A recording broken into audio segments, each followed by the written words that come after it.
نحمده ونصلي على رسوله الكريم اما بعد فاعوذ بالله من الشيطان الرجيم بسم الله الرحمن الرحيم رب اشرح لي صدري ويسر لي امري واحلل عقدة من لساني يفقهوا قولي۔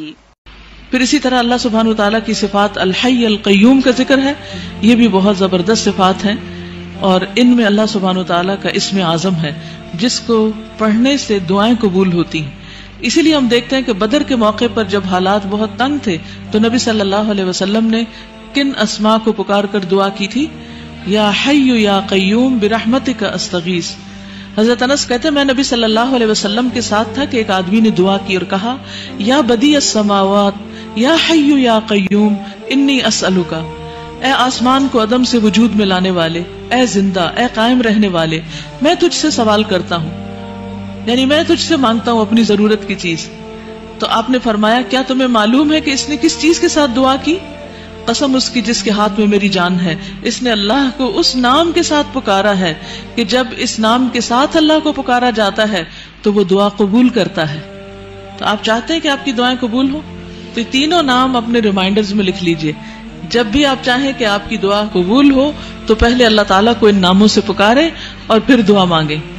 قیامت کے دن جب لوگ جنت میں چلے جائیں گے تو جمعے کے دن اللہ تعالیٰ اعلیٰ علیین سے اپنی کرسی پر نزول فرمائیں گے، پھر اللہ تعالیٰ کرسی کو نور کے ممبروں سے گھیر دیں گے، یعنی کرسی کے ارد گرد کیا ہوں گے؟ نور کے ممبر، نبی آئیں گے یہاں تک کہ اس پر بیٹھ جائیں گے نور کے ممبروں پر، پھر اللہ تعالیٰ ممبروں کو کرسیوں سے گھیریں گے، صدیق اور شہداء آئیں گے یہاں تک کہ وہ ان پر بیٹھ جائیں گے، پھر اللہ تعالیٰ اپنی کرسی پر چڑھیں گے، اس کے ساتھ شہداء اور صدیق بھی چڑھیں گے۔ یعنی اللہ سبحانہ وتعالیٰ قیامت کے دن اپنے بندوں سے جس طرح ملاقات کریں گے اس کا ذکر یہاں کیا گیا ہے۔ صحیح الترغیب و ترہیب کی حدیث ہے۔ وَهُوَ الْعَلِيُّ الْعَظِيمُ، اور وہ بلند ہے، بہت عظیم ہے، اور حقیقت یہ ہے کہ اللہ سے بڑی کوئی بھی چیز نہیں، اس لیے ہمیں اللہ تعالیٰ کے ناموں کے ساتھ دعا مانگتے ہوئے خصوصاً تسبیح کرنی چاہیے۔ فَسَبِّحْ بِاسْمِ رَبِّكَ الْعَظِيمِ، قسم اس کی جس کے ہاتھ میں میری جان ہے، اس نے اللہ کو اس نام کے ساتھ پکارا ہے کہ جب اس نام کے ساتھ اللہ کو پکارا جاتا ہے تو وہ دعا قبول کرتا ہے۔ تو آپ چاہتے ہیں کہ آپ کی دعائیں قبول ہوں تو یہ تینوں نام اپنے ریمائنڈرز میں لکھ لیجئے۔ جب بھی آپ چاہیں کہ آپ کی دعا قبول ہو تو پہلے اللہ تعالیٰ کو ان ناموں سے پکاریں اور پھر دعا مانگیں۔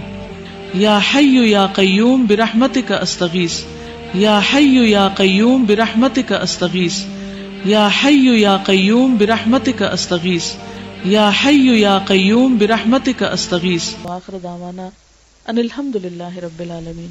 سبحانک اللہم و بحمدک نشہد ان لا الہ الا انت نستغفرک و نتوب الیک۔